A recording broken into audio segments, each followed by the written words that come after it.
Hey, good afternoon. Welcome to Thinking is Contagious. It's been a couple of weeks since I've really posted anything new, programming anything new. Been really watching and analyzing and seeing what's going on. Obviously, as you know, we're embroiled in the middle of this. Well, it was actually just resolved the funding of the federal government on a short-term basis, which to me is a joke. The whole thing is a joke. It's used to manipulate. It's used as part of a narrative, an agenda. Um, and I blame both sides because one part that is true is that we're talking retroactively. So we're funding obligations that were agreed to by the previous administration, uh, bipartisan basis, Democrats and Republicans, and we're funding that shortfall. We have to extend, obviously, the debt ceiling, and it's being done on a short-term basis, and I understand that. And the argument that the Republicans make that say, well, yeah, the thing is though that the Democrats are looking to continue adding to it, so we're not going to help them in that regard. I see some logic to it, but I will tell you this: both sides are putting politics ahead of the best interests of America.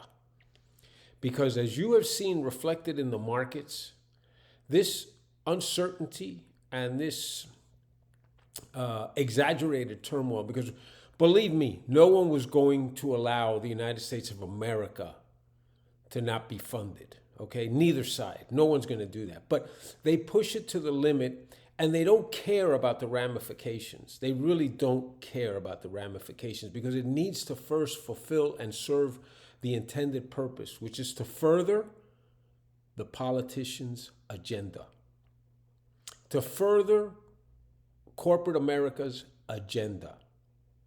Those who fund the races, the political careers, the Fortune 500, 150, whatever you want to say, whatever, that fund the careers of politicians on both sides of the aisle. And that comes first in this country at this point. So the shutting down of America's economy, the threat that America was going to run out of the ability to pay its bills uh, is off the table. It was never on the table, and it was a a narrative that was used, and the collateral damage was not even considered, not even considered. And you've seen the market turmoil that we've had, as far as the equities markets are concerned, as far as the treasury yields are concerned, the uncertainty. They don't care.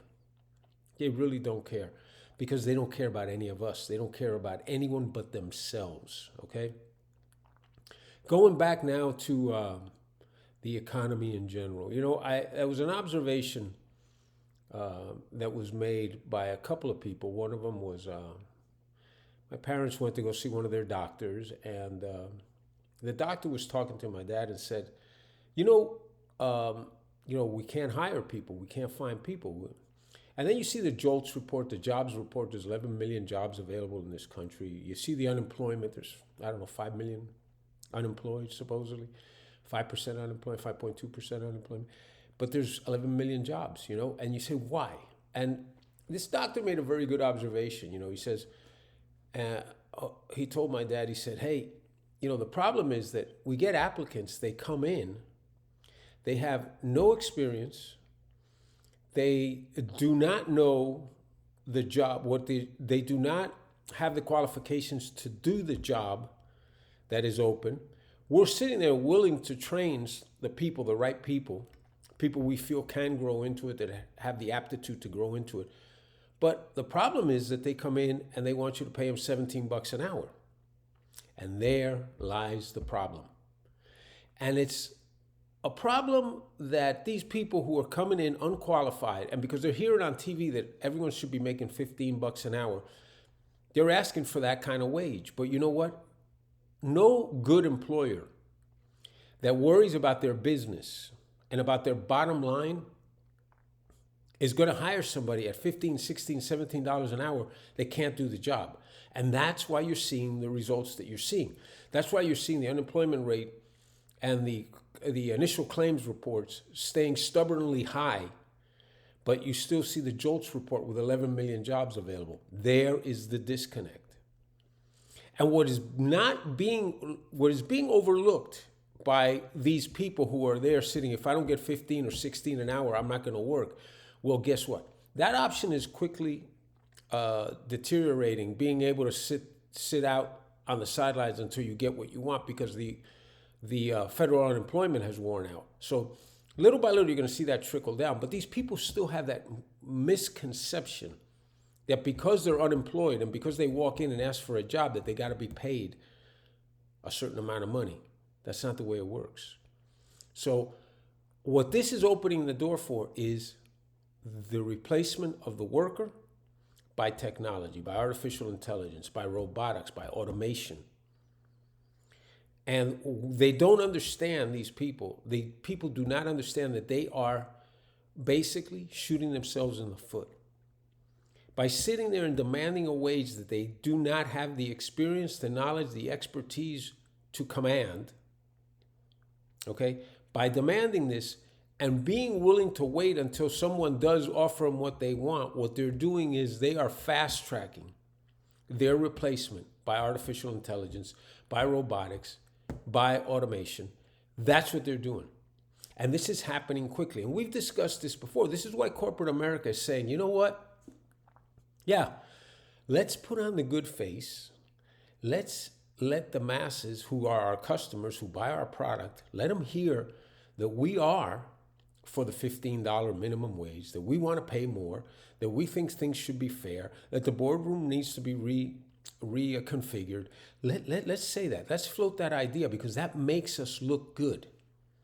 But let's fast track the implementation of technology so that now when we hire somebody at $15 an hour, they're taking the job of 2 or 3 people making $7 or $8 an hour or $9 an hour because of the augment to the workforce that is artificial intelligence, technology, robotics, automation. That's what's happening. So they get the best of both worlds. They put the face out to the public, who is their customer, who they want to continue buying their product. Hey, we're on your side. But by the same token, they're not hiring the 5 vacancies. They're hiring 2. And the rest automation is taken care of. And they're not hiring the unqualified. So what's going to happen is the people who get continue to hold the crappy end of the stick are the lower end people who are not trained and who do not have the qualification, the education to get that $15 an hour job. They're not going to be offered a job. Their job's going to be taken by the automation. And the people who do have the qualifications to earn $15, $20 an hour or more, they're only going to need 1 of those for every 3 of the others, because their jobs were replaced by automation. That's what's happening here. That's how you're seeing things develop. That's how you're seeing things play out. And the people that are most affected, they don't see it. All they hear is the promise of $15 an hour just because you woke up and you walked out your door and you're going to get $15 an hour. It doesn't work that way. That's not the way things work. And they're finding out the very hard way. Okay?